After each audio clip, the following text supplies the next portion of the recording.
SPN 9 news और आपके साथ मैं हूं फिजा काज़मी। उत्तर प्रदेश में अगले विधानसभा चुनाव में अब सिर्फ 1 साल का समय रह गया है।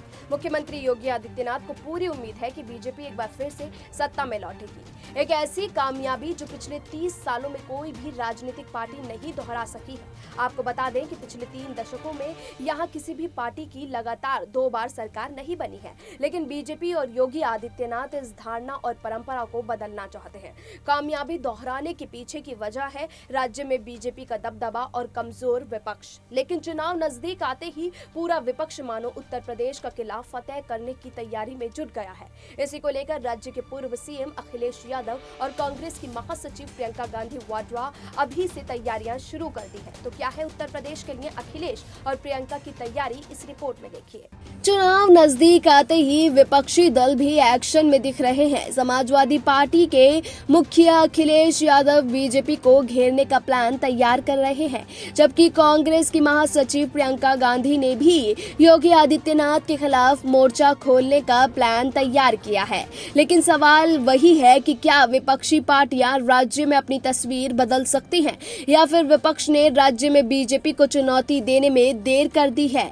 अगले 2 महीने में सीएम योगी आदित्यनाथ के सत्ता में 4 साल पूरे हो जाएंगे। अगर हाल के इतिहास को देखा जाए तो फिर कभी भी विपक्ष किसी भी राज्य में इतना कमजोर नहीं दिखा है जैसा उत्तर प्रदेश में है, जो सत्ताधारी पार्टी के खिलाफ जनता के बीच कोई लहर पैदा नहीं कर सके हैं। इसका सबसे बड़ा उदाहरण उत्तर प्रदेश में 2019 के चुनाव में बीजेपी का शानदार प्रदर्शन रहा, जबकि बीजेपी को घेरने के लिए समाजवादी पार्टी और बीएसपी ने गठबंधन भी किया था।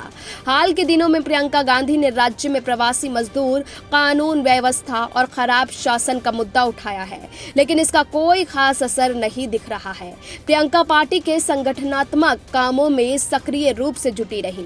राज्य में वो ज्यादातर वक्त गायब रही। इसके अलावा साल 2020 में समाजवादी पार्टी भी गायब रही, जबकि बीएसपी का रुख बीजेपी के खिलाफ बेहद नरम रहा। हालांकि अब अखिलेश यादव एक्शन में दिखाई दे रहे हैं। उन्होंने किसान आंदोलन में सरकार को घेरने की कोशिश की है।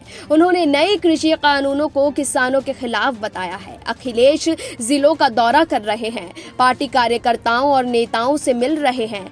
पार्टी ने अपने कार्यकर्ताओं के लिए प्रशिक्षण सत्र भी शुरू कर दिया है, जहां हाल ही में चित्रकूट में आयोजित एक ऐसे शिविर में अखिलेश ने खुद हिस्सा लिया था। कांग्रेस के लिए चुनौती एक संगठन बनाने की है जो अपने नेता प्रियंका गांधी को लोकप्रियता का भुना सके। पार्टी जो राज्य में 30 साल से ज्यादा समय से सत्ता से बाहर है, उनकी हाल एक ब्लॉक स्तर पर कोई संगठनात्मक समितियां नहीं थी। 60,000 से ज्यादा न्याय पंचायतों पर संगठन दूर का सपना था। पिछले 1 साल में कड़ी मेहनत के परिणाम स्वरूप अब राज्य के 800 से ज्यादा ब्लॉकों में पार्टी समितियों का गठन हुआ है। पार्टी नेतृत्व का दावा है कि उनके पास 15,000 से ज्यादा न्याय पंचायतों में एक मजबूत संगठनात्मक ढांचा है और संख्या केवल बढ़ रही है। कांग्रेस के राज्य मीडिया संयोजक लल्लन कुमार ने कहा है कि हमारी पार्टी के पास अब एक कुशल और उत्तरदायी जन आधारित संगठन है। नई ताकत को उन सफल अभियानों से आंका जाना चाहिए जो हाल के महीनों में पार्टी के नेतृत्व में हुए। प्रवासी मजदूरों के मुद्दों से लेकर किसान, कानून व्यवस्था और बेरोजगारी तक किसी अन्य दल ने सरकार को चुनौती नहीं दी या पुलिस की क्रूरता का सामना नहीं किया है।